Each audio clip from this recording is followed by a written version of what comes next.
আপনি কি জানেন গয়াল পালন করে গরুর চেয়ে বেশি লাভ করা সম্ভব? বাংলাদেশের অনেক খামারি এখন এই পথ বেছে নিচ্ছেন, কারণ অল্প মূলধন, কম ঝুঁকি আর দ্রুত লাভ, তিনটি মিলেই গয়াল পালনকে করে তুলেছে লাভজনক ব্যবসা। আজকের ভিডিওতে আমরা জানবো কেন গয়াল পালন গরুর চেয়েও বেশি লাভজনক এবং কিভাবে আপনি এ থেকে আয় করতে পারবেন। তো আসসালামু আলাইকুম বন্ধুরা। তো থাম্বনেলে যেরকমটা দেখেছেন আপনি, গরুর থেকেও বেশি লাভ করা যাবে গয়াল পালন করে। তো আজকে সেই গয়াল সম্পর্কেই আপনাদের সাথে আমি আলোচনা করব। তো প্রথমে এক নম্বরে যে বিষয়টি আলোচনা করব তা হলো গয়াল কি এবং কেন এটি লাভজনক। গয়াল দেখতে অনেকটা গরুর মতো, কিন্তু এটি মূলত পাহাড়ি গবাদি পশু। এর সবচেয়ে বড় সুবিধা হলো সহজে রোগ হয় না, খাবার কম লাগে, দ্রুত বড় হয় এবং মাংসের দাম ভালো পাওয়া যায়। উদাহরণ হিসেবে বলা যায়, একটি ৮-১০ মাসের গয়াল সহজেই ৫০ থেকে ৭০ হাজার টাকায় বিক্রি করা যায়, অথচ এর খরচ হয় গরুর চেয়ে অনেক কম। ২ নাম্বার, গরুর তুলনায় গয়াল পালনের সুবিধা। কম খরচে শুরু করা যায়। একটি গরু কিনতে যেখানে ৫০ থেকে ৭০ হাজার টাকা লাগে, সেখানে গয়াল বাছুর ২০ থেকে ২৫ হাজার টাকায় কেনা যায়।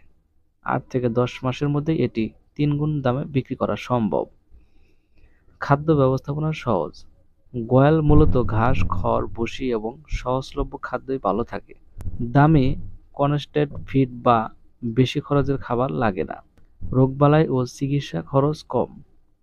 গরুতে নানা রোগ হয়, যেমন এফএমডি, চর্মরোগ বা হিট স্ট্রোকস, কিন্তু গয়াল শক্তিশালী এবং রোগ প্রতিরোধ ক্ষমতা বেশি, ফলে চিকিৎসার খরচ অনেক কম। বাজারে চাহিদা ও দাম বেশি। গয়ালের মাংস একটু শক্ত ও লালচে রঙের হলেও স্বাস্থ্যসম্মত এবং চর্বি কম থাকে। বিশেষ করে কোরবানির হাটে বড় গয়ালের দাম গরুর চেয়েও বেশি পাওয়া যায়। ৩ নম্বরে বাস্তব লাভের হিসাব। ধরা যাক আপনি ৩টি গয়াল কিনলেন ৭০ হাজার টাকায়, প্রতিটি ২৩ হাজার করে। খাবার ও চিকিৎসা খরচ ৮-১০ মাসে আনুমানিক ২৫-৩০ হাজার টাকা। মোট খরচ ১ লক্ষ টাকা। বিক্রির সময় প্রতিটি গয়াল ৫০-৬০ হাজার বিক্রি হলে মোট আয় প্রায় ১,৫০,০০০ টাকা। অর্থাৎ ১ বছরে প্রায় ৫০ হাজার টাকা লাভ, যা গরুর তুলনায় অনেক দ্রুত। গরু পালনে ঝুঁকি, খরচ ও সময় অনেক বেশি, কিন্তু গয়াল পালন কম খরচে, কম সময় এবং কম ঝুঁকিতে বেশি লাভ দেয়। যদি আপনার বাড়িতে বা খামারে একটু জায়গা থাকে, তবে গয়াল পালন শুরু করতে পারেন আজই। তো বন্ধুরা, আজকে এই ছিল গয়াল সম্পর্কে একটি ভিডিও। তো এরকম ভিডিও পেতে অবশ্যই চ্যানেলটি সাবস্ক্রাইব করে পাশেই থাকবেন, এবং আপনি আরো কোন বিষয়ে জানতে চান সে বিষয়ে অবশ্যই কমেন্টসের মাধ্যমে জানাবেন।